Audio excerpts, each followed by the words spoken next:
Apakah Taiwan jadi diserbu Tiongkok? Apakah Trump akan jadi presiden Amerika di tahun 2024 nanti? Trump presiden, Vivek Ramaswamy wakil presiden. Siapa lawan Partai Republikan Amerika di Partai Demokratnya? Apakah Robert F. Kennedy Jr. bersama Michelle Obama?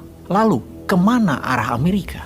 Jika salah satu dari dua kandidat dari mereka jadi POTUS, apakah BRICS akan jadi kekuatan militer atau aliansi pertahanan? Mengapa pertanyaan itu muncul? Karena anggota BRICS yang bersebelas tersebut, negaranya banyak yang punya senjata nuklir, seperti Rusia, Tiongkok, termasuk Iran, di mana Saudi ke depan akan juga punya senjata nuklir.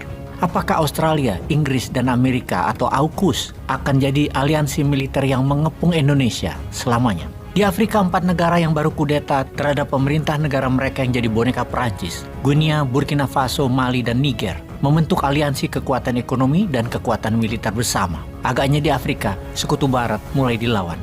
BRICS melawan dolar, Tiongkok melawan Amerika dalam bidang ekonomi dan distribusi. Jadi, Indonesia ke depan bagaimana? Indonesia melihat dunia seperti begini, kemana arahnya? Kemana keberpihakan Indonesia dalam 20 tahun ke depan?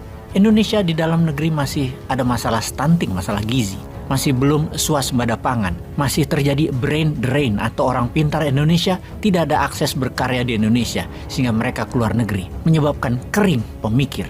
Secara kebijakan luar negeri Indonesia belum bermain cantik. Kita urai perlahan agar Indonesia ke depan bisa mengambil sikap. Kita berikan data, kita berikan informasi lebih rinci lagi tentang apa peta dunia saat ini. Kita ke tahun 1850 sampai tahun 1990-an, Amerika adalah negara yang sangat kuat ekonominya.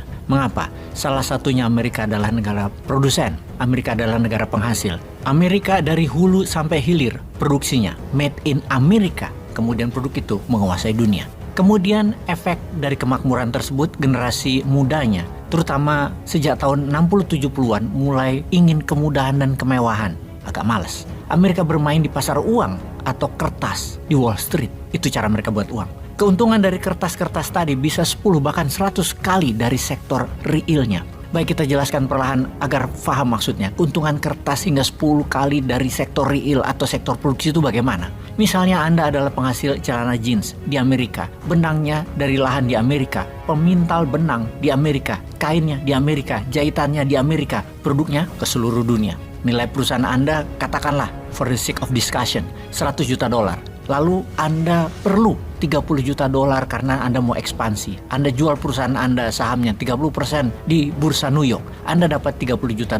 Saham tadi dibeli, katakanlah 10% yang dibeli oleh Bill Gates. Lalu Bill Gates mau beli saham perusahaan lain lagi, katakanlah minuman ringan, cola. 10% saham jeans Anda oleh Bill Gates digadaikan dan dananya buat beli saham cola tadi. Katakanlah 10% lagi kepemilikan dia. Lalu perusahaan jeans Anda tadi mau akuisisi perusahaan cola tersebut untuk diversifikasi. Dijaminkanlah 50% saham jeans Anda buat akuisisi 51% saham cola. Terus saja begitu, minimum 10 kali. Maka itulah artinya kertas lebih dari 10 atau 100 kali putarannya daripada sektor real. Orang seperti Bill Gates-nya ribuan bahkan jutaan. Perusahaan seperti jeans yang Anda punya ada ratusan ribu terakumulasi hingga saat ini. Sejak tahun 70-an, Amerika rakyatnya dimanja dengan kecanggihan Wall Street bermain kertas-kertas tadi. Namun sejak tahun 1980-an, Amerika yang mulai tamak, kerakusannya, ingin kerja lebih mudah lagi. Mereka memindahkan produksinya ke negara yang lebih murah SDM-nya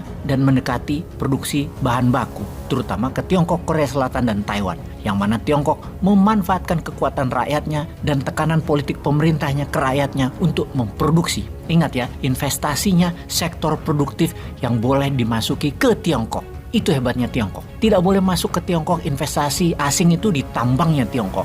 Mineral tambang adalah last resource. Itu aset vital. Tidak akan ada asing masuk ke Tiongkok atau ke Korea Selatan atau ke Taiwan yang boleh sentuh sumber alam mereka. Harus lokal pribumi atau negara mereka sendiri yang mengelolanya. Sektor produksi itu membuat tenaga kerja Tiongkok jadi terampil. Di kemudian hari, efeknya ke Amerika ternyata kelas menengah Amerika jadi mati, UKM-nya mati, kelas tengahnya mengecil, kelas atasnya meninggi, kelas bawahnya melebar.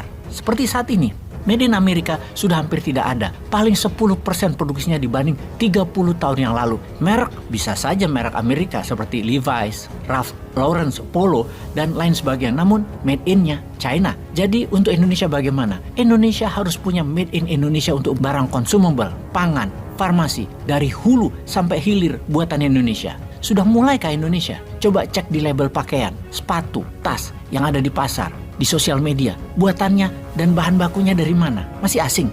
Bagaimana menurut sahabat generasi muda sekarang? Pemerintah itu sudah peduli atau tidak? Peace.